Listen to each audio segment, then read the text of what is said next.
네, 반갑습니다.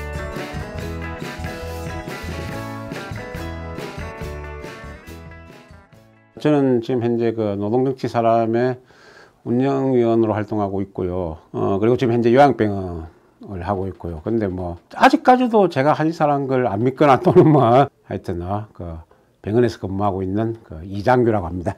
그 코로나19의 최전선에 있는 건 아닙니다. 그래도 다른 뭐 일반 시설들보다는 저희 요양병원도 어쨌든 병원이라는 게 일단 감염이 되면 큰 문제가 되고, 특히 또 어르신들이 많은 거기 때문에 이것저것 각종 뭐 그러니까 예전보다 훨씬 신경 쓸 일이 많아져서 좀 힘들긴 하고, 그리고 뭐 이런 말 하면 어떨지 몰라도 새로 뭐 병원에 입원하고 그런 분위기가 아니기 때문에 그런 측면에서도 약간은 좀 힘든 것도 있고, 그런데 그래도 뭐 저보다 더 고생하시고 더 힘든 분들이 많기 때문에 그걸 뭐라고 이야기할 정도는 아닌 것 같습니다. 흔히 말하죠. 저는 이제 소위 말하는 학생 운동을 하다가 제적돼 가지고 창원에 이제 현장에 들어왔습니다. 그래서 현장 생활도 꽤 했었고요. 그러면서 또 조그만 장사들도 꽤 많이 했습니다. 그러니까 그 뭐 먹고 살아야, 그때만 해도 집안하고 아예 관계를 끊고 살았던 시기이기 때문에 먹고 살려고 뭐 그러니까 노점상도 하고 뭐 심한 경우는 뭐 그러니까 뭐라 해야 되나 그 목욕탕 때밀이까지 잘 데 없는데 그러니까 목욕탕 때밀이면 목욕탕에서 잘 수가 있잖아요. 그래가지고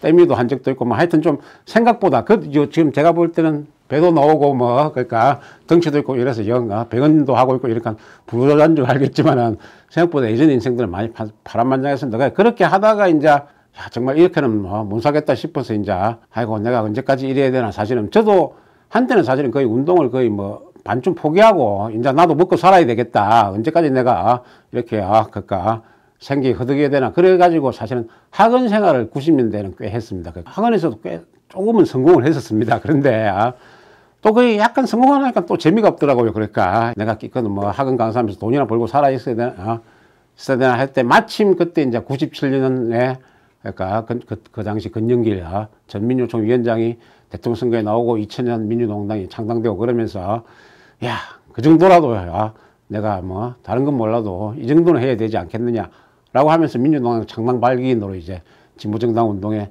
뛰어들게 되고 뭐 그러다 또 뭐 어떻게 하다 보니까 또 뭐 진보정당 운동 하려고 하다 보면 좀 오랫동안 뭘 할 수 있는 걸 해야 되겠다. 그리고 뭐 학원은 다시 또 하기는 그렇고 그래가지고 뒤늦게 한의대를 이제 나이 거의 40이 다 돼서 이제 한의대를 가게 됐습니다. 그래가지고 지금 졸업하고 다시 한의사를 하고 있습니다.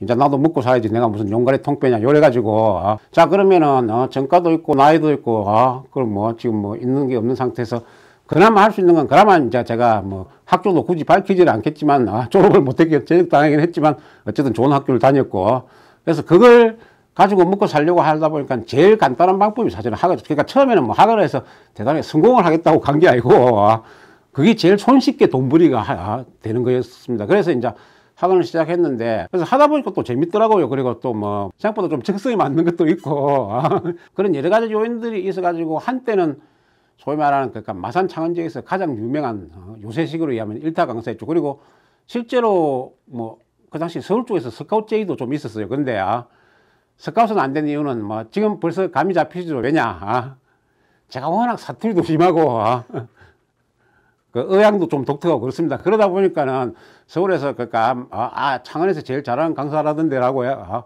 그러니까 이야기 오더만 직접 제 말하는 거 듣고 나서는 서울에서는 힘들겠습니다 라고 이야기를 하더군요. 그래서 그냥 뭐 처음에는 사실은 그냥 말 그대로 아주 지금처럼 아주 적극적으로 활동했다 그런 생각보다는 어쨌든 학원하면서 나름 돈도 벌고 있고 그렇기 때문에 그래도 뭐 돈이라도 좀 보태주자. 사실은 처음엔 좀 단순한 생각에서 한 겁니다. 사실은 돈 좀 보태주고 그냥 그래도 한 표라도 좀 보태주고 그런 생각에서 했는데 말씀하셨듯이 그러니까 권 대표님이 마침 제가 살고 있는 창원에 내려오고 그러면서 그때 2000년 선거만 하다도 진짜 지금처럼 진보정치가 분열되고 그런 게 아니었기 때문에 분위기가 완전히 달랐거든요. 어떻게든 이번엔 노동자 국회의원 한 명 만들어보자. 그러면서 자연스럽게 이제 거기 같이 하면서 또 어찌 하다 보니까 권 대표님 공약 만드는 그런 쪽에 같이 참가를 하게 되고 한 발짝 한 발짝씩 이제 좀 더 깊이 빠져들어가게 되는 뭐 그런 상황이었던 겁니다. 진보정당이 정책활동하고 저는 약간 코스가 다릅니다. 왜냐하면 사실은 지역구 공약을 만드는데 참가한 게 제가 정책에 가입하게 된 처음 시작이었거든요. 그래서 사실은 약간 좀 더 뭐랄까 한 발자라도 현실을 바꾸는데 도움이 되는가 그런 기준들을 좀 많이 생각합니다. 저는 그렇게 생각하거든요. 그러니까 속도보다는 방향이 훨씬 더 중요하다. 저는 항상 정책을 만들 때도 그런 생각들을 했는데 방향이 흔들리는 게 문제지 방향만 정확하다면은 아주 조금씩이라도 그러니까 나쁘지 않다. 그래서 예를 들어서 저희가 왔을 때 그러니까 무상교육, 무상이력 얘기했지만 그럼 이걸 저는 그런 식이었습니다.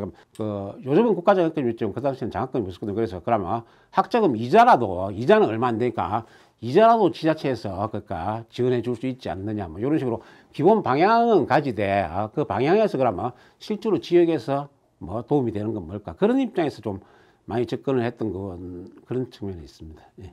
게시판이나 중앙정치할 때는 약간 원칙적인 입장을 강조하다 보니까 제가 대단히 과격한 사람처럼 제가 이제 실제 지역에서는 사실 전 대단히 오히려 좀 계량주의에 가깝고 좀 현실주의에 좀 가까우나 약간 좀 이게 저를 너무 오해하지 말고 저도 그렇게 과격한 사람만은 아닙니다.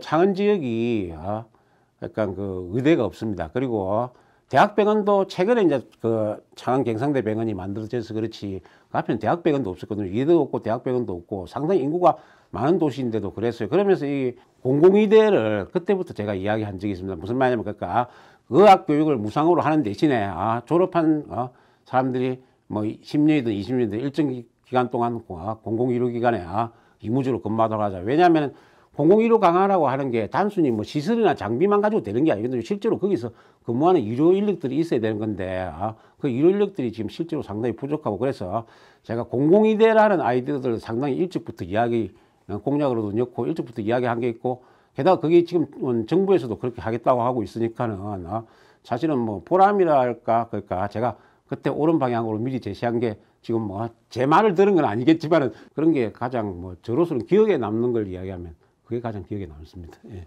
보험의 사각지대를 없애는 게 가장 필요하다고 생각하죠. 무슨 말이냐면 지금 실제로 건강보험은 그나마 괜찮은데 다른 건 실제로 사각지대가 너무 많습니다. 그러니까 사실은 저는 일단은 그러니까 두 가지를 꼽고 싶은데 첫째 어쨌든 기존의 보험의 사각지대들을 최대한 없애서 가능하면 많은 사람들이 그러니까 뭐 비정규직 노동자, 불안정 노동자, 장애업자들 모든 사람들이 4대 보험의 혜택을 받을 수 있도록 해야 된다는 거. 연금이 지금 공무원연금, 군인연금, 사학연금, 일반 국민연금 다 나눠져 있는데 그것도 결국은 통합해야 된다고 보거든요. 이런저런 뭐 문제점들이 있다고 보지만 결국엔 난 통합하는 게 맞다고 생각하고 건강보험도 지금 직장보험, 지역보험이 나눠져 있는데요. 그것도 결국은 통합해야 된다고 생각합니다. 그래서 4대 보험에서 사각지대를 없애고 통합을 하는 거다. 그리고 이제 그 4대 보험의 문제이기도 하지만은 그보다 더 급한 거 이야기를 꼭 정말 딱 한 가지만 하면 저는 산재로 죽는 사람도 이제 정말 제가 뭐 마침 이루진에 있어서도 그렇지만은 이건 보험 산재 보험의 문제보다도 훨씬 더 많은 것들을 포괄하고 있는 거지만 우리 사회가 진짜 다른 건 몰라도 산재로 죽는 사람은 좀 진짜 뭐 영으로 만들지는 못해도 좀 줄이자. 이거는 진짜 전 사회적으로 좀 같이 해야 되는 게 아닐까 그런 생각이 있습니다.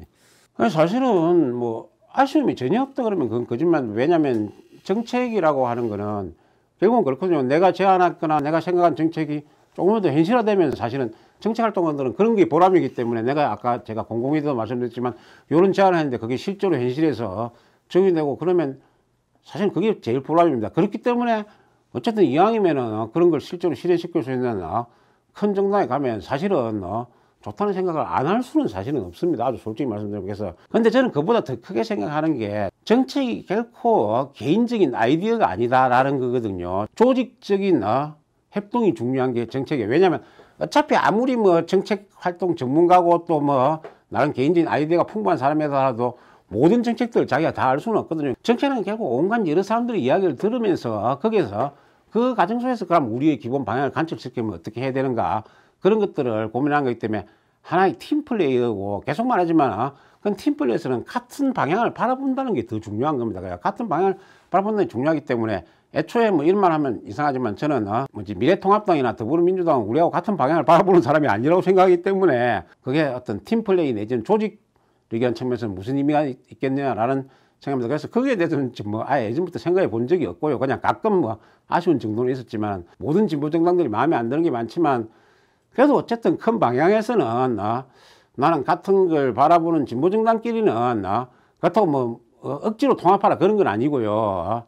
그러니까 일종의 최소한 서로 뭐 정책이나 선거나 또는 같은 지역 운동이나 또는 각종 뭐 어떤 꼭 필요한 대응이나 이런 것들은 협력하는 그런 분위기는 사실은, 그리고 그런 분위기를 만들 수 있는 제도적인 틀은 있어야 되지 않느냐. 그러니까 제가 운영위원회면서도 뭐 밑 지방에 있고 또 제가 뭐 병원일에 워낙 바쁘다 보니까는 오히려 제가 일을 못해서, 저는 아까 앞에서도 말씀드렸듯이 저는 방향을 견지하고 있는 것이 가장 중요하다. 방향을 견지하고 있으면서 그러니까 뭐 뭔가 잘해보려고 10걸음 하다가 사고 치는 것보다는 그러니까 한 걸음이라도 제대로 방향을 견지하는 게 중요하다고 생각하고, 적어도 그러니까 우리는 그러니까 한국에서 그러니까 말 그대로 노동과 정치와 사람을 생각하는 그런 조직으로서 단 한 발자라도 제대로 나가보려는 그런 자세를 견지하고, 각자 회원들도 각자 다 뭐 자기가 하는 일이 있고 그럴 건데 그것들이 결코 뭐 우리 갈 길하고 떨어져 있는 게 아니기 때문에 각자 하는 일들을 잘 하면서